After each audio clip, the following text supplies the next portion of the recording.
Hi, we're Quentin Cures Volumes. My name is James. It's Tuesday, and the great channel Bren Booth Jones, run by one Bren Booth Jones, has, or maybe it's Bren Booth Jones?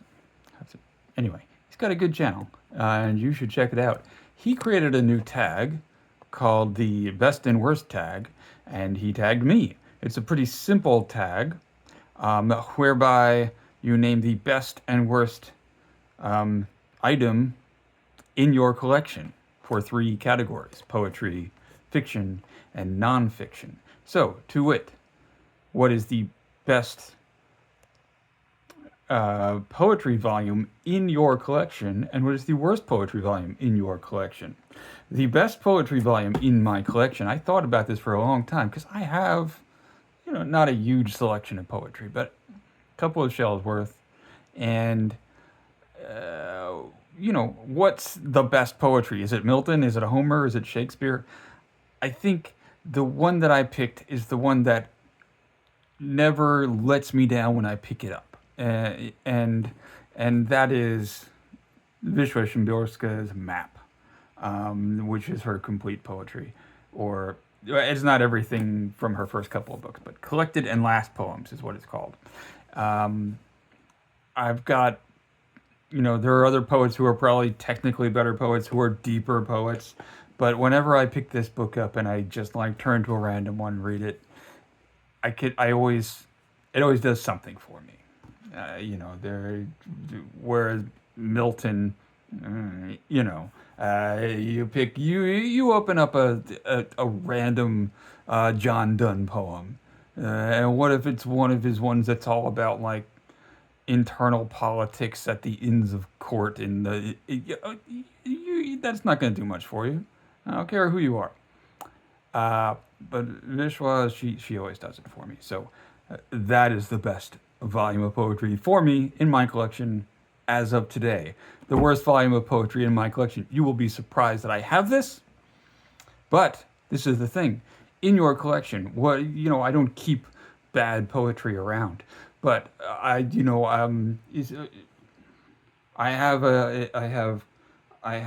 that includes your Audible account, and if that includes your ebooks, you might have some stuff that's pretty bad in there.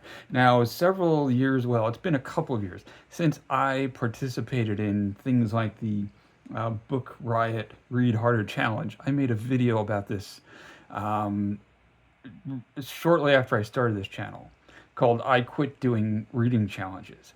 And in it, I discussed my dissatisfaction with doing the Book Riot Read Harder Challenge, which I did for a couple of years. In the course of that, I ended up reading a lot of things that I really didn't like, and I tried them, but I kind of pushed through them because I wanted to be able to tick the little box on my PDF, So I acquired, for some prompt or other, and listened to from beginning to end the very collection of poetry that Bren Booth Jones says is the worst in his collection. Rupi Kaur's Milk and Honey, yeah, and I'm not gonna harp on it because there's plenty of videos roasting Rupi Kaur's Milk and Honey. Poetry has a hard time anyway. No one likes it. So if someone is successful at doing poetry, I don't want to pile on saying how bad it is, but it's not good poetry, and I would be embarrassed to have my name on a collection of poetry as as juvenile and pointless as Milk and Honey. So there, I said it. Sorry. Okay, the best and worst works of fiction in your collection. Oh boy. You know what? I'm going to go nonfiction first. I'm going to go to nonfiction. Best and worst works of nonfiction. Best work of nonfiction that I have is the last one I read. Is that a coincidence? Probably. Ani Albers' On Weaving. Ani Albers was a weaver and a printmaker. She was a German emigre. She was married to the famous painter Josef Albers. They both emigrated to the United States sometime in the 1930s or 40s. But this book on weaving is kind of it's partly a history and a technical explanation of weaving, how it works, how looms evolved, the various tools and components of looms, and then there are pages and pages of images of beautiful weaving, much of it from Peru, some of it extremely old. Here's one of my favorites. Look at this guy. He's like, what can you do?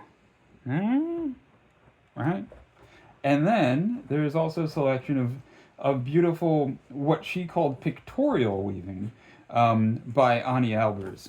And pictorial in the sense of like, in the way that modern art is pictorial. It doesn't always depict something, it's not always representative or figurative, but it is indeed a picture. And she made some really amazing ones, making use of the materiality of these various fibers and the way that they intersect. And if you read this book, you will understand about the way that these things work. Here are some beautiful ones as well. All right. So there you go. The Ani Albers' On Weaving, the best work of nonfiction in my collection. The worst work of nonfiction in my collection, again, I had to go to my my Kindle library for things that I read years ago for various reading challenges, because I don't keep bad nonfiction books on my shelves. And there's a couple of contenders. The one I'm going to say is, and again, like Rupi Kaur, this loses points for being bad and being very, very popular. So it's How to Be an Anti-Racist by Ibram X. Kendi. I don't have a problem with being anti-racist, but that book is completely baffling why it became so overwhelmingly popular. Just read through it. If you read it in 2019, in 2020, in 2021, and you thought it was impressive, read it again and tell me if it makes sense. If that makes sense. Looking back on it, because that book is, again, like Rupi Kaur, it's incredibly puerile. It's like on an elementary school level, and it's baffling the things that he included in there. I'd be embarrassed to include some of the revelations he put in there. So anyway, that is my choice for worst. The best and worst works of fiction. Best work of fiction in my collection, this is the best novel ever written, it's Moby-Dick, obviously. Look at this. This is the one I read when I read it the first time. It's an Oxford World's Classic. It's tiny, but it is the unabridged text. It has that cool picture of Ahab. On the back, it lists some other ones for sale. Yeah. Moby-Dick or The Whale by Herman Melville is the best book in my collection. I do have other copies of this because I would have a hard time reading through this at my age, but that is the one that I read. The worst book of fiction in my collection. This one I read last week because it's getting to be Nobel Prize season again, and I had to read last year's Nobel Prize winner. This book is not just bad as far as its text goes. By the way, this is Trilogy by Jon Fosse. Or is it Trilogy? Or is it Trilogy? Because that's what it says on every single page of this book from Dalkey Archives Press. Trilogy. So that's one way. Another way in which this book is bad. Another, I don't know, the paper that they use for the cover has this very gross kind of powdery feeling to it. I do not like holding it.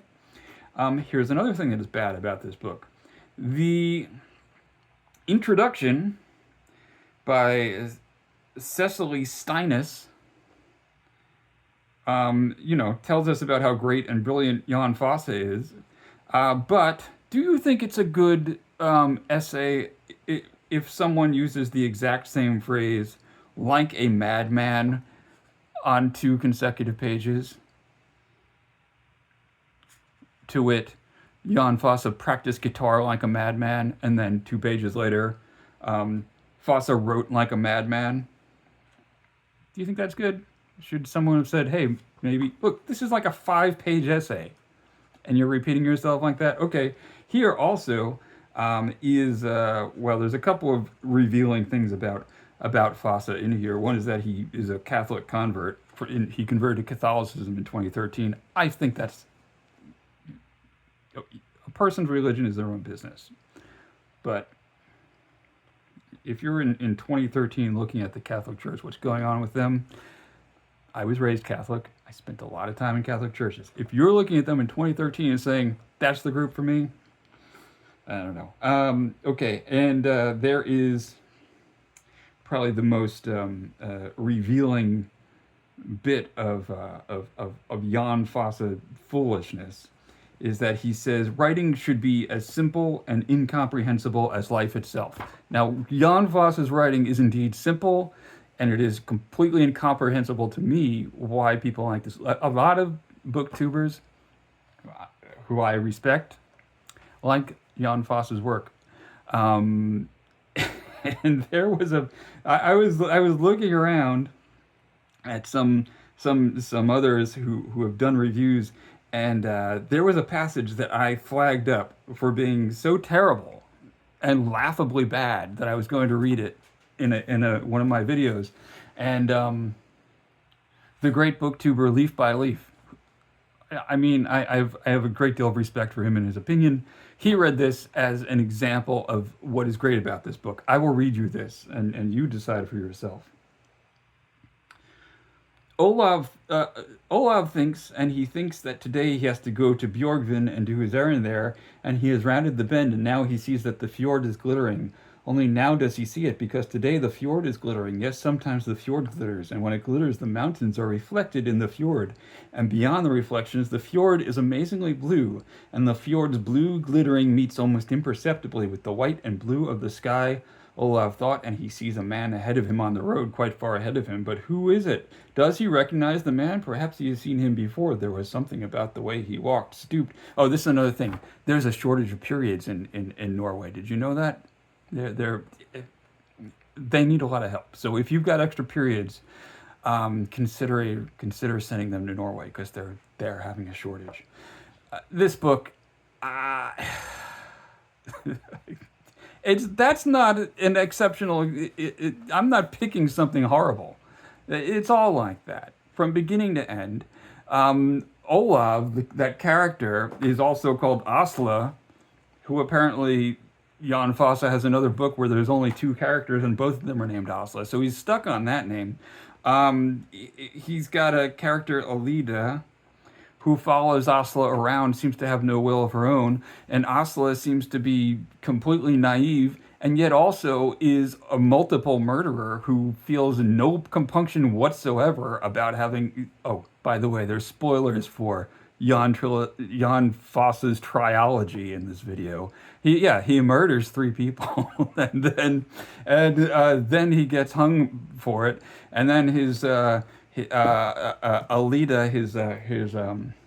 his paramour, wanders out and is like, she finds a bracelet that he dropped, and some guy is like, hey, why don't you come with me? And she's like, I guess you're my man now. And she gets on a boat with him and then lives her life with him up on a different fjord. And then, okay, I'm going to spoil the whole thing because it's so stupid. And so she has some other kids. The kid that Asla and Alida had in the beginning of the book, he wanders off. Oh, he becomes a fiddler like Asla. Asla is a fiddler, by the way. And so their child grows up to be a fiddler also, and wanders off, and no one hears from him again. We learned this in retrospect. It won't surprise you to know that the chronology of this, it's told in all kinds of flashes, forward and backwards. So then the last section of this book is told from the standpoint of not Asla / Olav's son. It's his wife's daughter with the guy that she gets on a boat with, I think. So she grows up. She never knows Olav because he was hung for murdering 3 people. And then Asla's mother, or wait, no, Asla and his wife, they possess her or something and make her walk into the ocean and commit suicide. So that's the end of the book. Sorry, I spoiled the whole thing for you. Yeah, it's really bad. It's not worth. It's all just. So your Asla, Alita says, and your Alita, Asla says, and then they stand there without saying anything. We've never talked before, Asla says. No, Alita says, and they stand there and they say nothing. But I've seen you before, Alita says, and I've seen you, Asla says. I mean, can you feel the heat coming off the page? Is it getting warm? I'm sorry. I've gone on long enough. Thank you for watching the worst work of fiction in my collection, Trilogy or Trilogy, I guess, by Jon Fosse. Thanks for watching. Bye.